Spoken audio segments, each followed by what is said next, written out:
7 ಜಿಲ್ಲೆಗಳಲ್ಲಿ orange alert, 11 ಜಿಲ್ಲೆಗೆ yellow alert ಘೋಷಣೆಯನ್ನ ಮಾಡಿದೆ. ರಾಜ್ಯ ಹವಾಮಾನ ಇಲಾಖೆಯಿಂದ ಭಾರೀ ಮಳೆ ಎಚ್ಚರಿಕೆಯನ್ನ ಕೊಟ್ಟಿರುವಂತದ್ದು. ಮುಂದಿನ 7 ದಿನಗಳ ಕಾಲ ರಾಜ್ಯದಲ್ಲಿ ಭಾರೀ ಮಳೆಯಾಗುವಂತಹ ಸಾಧ್ಯತೆ ಇದೆ. ಉಡುಪಿ, ದಕ್ಷಿಣ ಕನ್ನಡ ಜಿಲ್ಲೆಗೆ ರೆಡ್ ಅಲರ್ಟ್ ಅನ್ನು ಘೋಷಣೆ ಮಾಡಲಾಗಿದೆ. ಶಿವಮೊಗ್ಗ, ಕೊಡಗಿಗೆ ಆರೆಂಜ್ ಅಲರ್ಟ್ ಅನ್ನು ಘೋಷಣೆ ಮಾಡಿರುವಂತದ್ದು.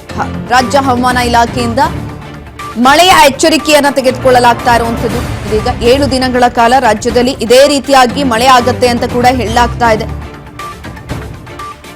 ಶಿವಮೊಗ್ಗ, ಕೊಡಗಿಗೆ ಆರೆಂಜ್ ಅಲರ್ಟ್ ಅನ್ನು ಘೋಷಣೆ ಮಾಡಲಾಗಿದೆ.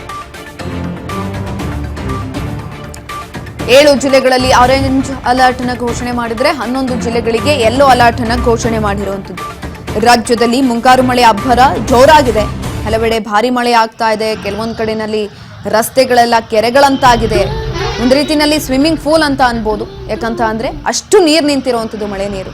ತಗ್ಗು ಪ್ರದೇಶದಲ್ಲಂತೂ ಯಾರೂ ಕೂಡ ಅಲ್ಲಿ ಕಾಲಿಡೋದಕ್ಕೂ ಆಗೋದಿಲ್ಲ ಅಂತ ಪರಿಸ್ಥಿತಿ ಉಂಟಾಗಿರುವಂಥದ್ದು.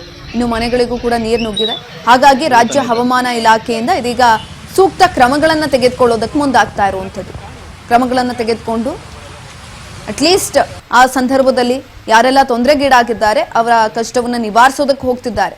ಪ್ರಯೋಜನ ಇಲ್ಲ. ಯಾಕಂತ ಅಂದ್ರೆ ಮಳೆ ಬಂದಂತ ಸಂದರ್ಭದಲ್ಲಿ ರಾಜ್ಯ ಹವಾಮಾನ ಇಲಾಖೆಯಿಂದ ಘೋಷಣೆಗಳನ್ನ ಮಾಡೋದು, ಅಲರ್ಟ್ಗಳನ್ನ ಮಾಡೋದು ಇದೇ ಆಗೋಗ್ಬಿಟ್ಟಿದೆ. ಅದೊಂದು ರೀತಿಯಲ್ಲಿ ಪರಿಪಾಠ ಆಗಿರುವಂಥದ್ದು, ರೊಟೀನ್ ಆಗೋಗ್ಬಿಟ್ಟಿದೆ ಇವ್ರಿಗೆ. ಮಳೆ ಬಂದಂತ ಸಂದರ್ಭದಲ್ಲಿ ಜಿಲ್ಲಾಡಳಿತ ಏನಾದ್ರೂ ಕ್ರಮಗಳನ್ನ ತೆಗೆದುಕೊಳ್ಬಹುದು, ಆದ್ರೂ ಕೂಡ ಜಿಲ್ಲಾಡಳಿತ ಯಾವುದೇ ರೀತಿಯಾದಂತಹ ಕ್ರಮಗಳನ್ನ ತೆಗೆದುಕೊಳ್ಳೋದಕ್ಕೆ ಮುಂದಾಗೋದಿಲ್ಲ.